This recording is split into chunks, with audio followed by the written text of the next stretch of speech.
Características de la minjá 10. La minjá bikurim. Si traes una ofrenda de comida de primicias a Yahweh, traerás espigas nuevas tostadas al fuego, grano tierno molido, como tu ofrenda de comida de primicias. Le agregarás aceite y le pondrás incienso. Es una ofrenda de comida. Y el sacerdote convertirá en humo una porción simbólica, un poco de grano molido y del aceite con todo el incienso como ofrenda encendida a Yahweh. Dice Vayikra 2 del 14 al 16. Entonces, esa ofrenda de comidas de primicia es minjá bikurim, justamente la frase. Se refiere aquí a cereales como trigo, cebada, centeno o avena, porque eran las primicias de los granos, siempre lo que se ofrecía. La cebada y el trigo, además, tienen sus presentaciones propias, ¿no es cierto? Cada una en su temporada. Es cebada para Pesach, trigo para Shavuot, como sabemos.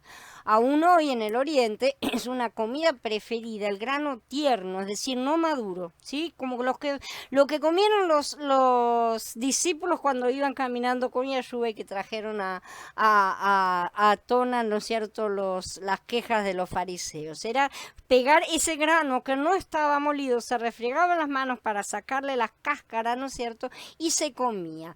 Se comía preferentemente tostado, pero podía comerse así también en el momento. Estos granos podían usarse como minjá. Se derramaba aceite sobre las espigas, se les ponía olíbano, la parte memorial era quemada sobre el altar y el resto pasaba a ser de los sacerdotes. Y esta es la ley de la ofrenda de comida. Los hijos de Aarón la presentarán delante de Yahweh frente al altar.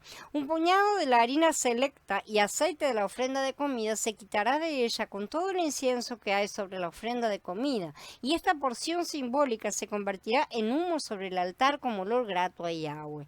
Lo que quede de ella se lo comerán a Aarón y sus hijos. Se lo comerán como tortas ácimas en el precinto sagrado. Se lo comerán en el atrio de la carpa de reunión. No se cocerá con levadura. Se le ha dado como porción de mis ofrendas encendidas. Es santísima como la ofrenda por el pecado y la ofrenda por la culpa. Solamente los varones entre los descendientes de Aarón pueden comer de ella como parte perpetua por las edades de las ofrendas encendidas de Yahweh.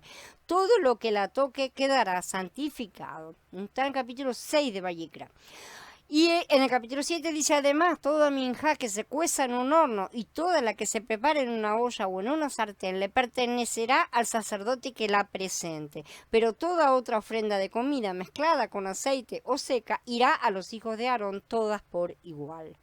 La simbología es la misma ya mencionada a este respecto. Se trata de que la vida vegetal de Mashiach, la vida que nutre y alimenta, era porción santísima para los sacerdotes. Hoy debe ser así mismo también con nosotros. Tenemos que ofrecer nuestras vivencias de las experiencias diarias que tenemos de la humanidad de Mashiach en nosotros, de cómo Él reemplaza el vacío que deja nuestra carne cortada. Sacamos esas malas costumbres, ponemos a Mashiach cuando nos revestimos de su humanidad para ser hombres Elohim mezclados, ¿no es cierto?, con Él, bajo su cabeza y sentarnos a comer en comunión con los hermanos.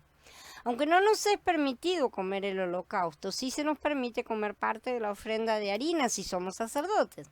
Cuando una persona ofrecía la ofrenda de harina, el sacerdote entregaba primero su parte a Elohim en el altar, primero Elohim, y con el resto se elaboraban panes ácimos que eran comidos en el Ohel Moed entre los sacerdotes. Eso sí, la ofrenda fuera de harina, si hubiera sido ya presentada cocinada, directamente ya comían eso, ¿no es cierto? Elohim debe ser el primero en gustar y disfrutar de la ofrenda de harina. El resto de la ofrenda, que consiste en la flor de harina, el aceite, sin el olíbano pertenece todo al Padre, de cualquier manera nosotros no lo comemos, era alimento de los sacerdotes y únicamente de los varones, o sea, de las cabezas de la casa. En el caso de ofrendas ya cocinadas, estas podían ser comidas por el resto de su familia siempre que estuviera limpia, que la familia estuviera limpia, ¿sí? Los sacerdotes sirven a Elohim, su servicio es santo, es kadosh, su alimento también es kadosh. Si debemos servir a Elohim como sacerdotes, debemos comer el alimento sacerdotal, el alimento santo acorde a nuestro servicio santo. ¿Mm?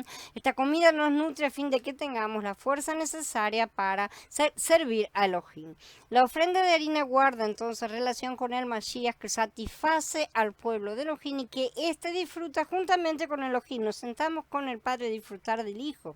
Primero Elohim disfruta su porción de la ofrenda de harina y luego nosotros disfrutamos nuestra porción en su presencia. Nuestro deleite es, por lo tanto, un deleite mutuo, un deleite que compartimos con Elohim.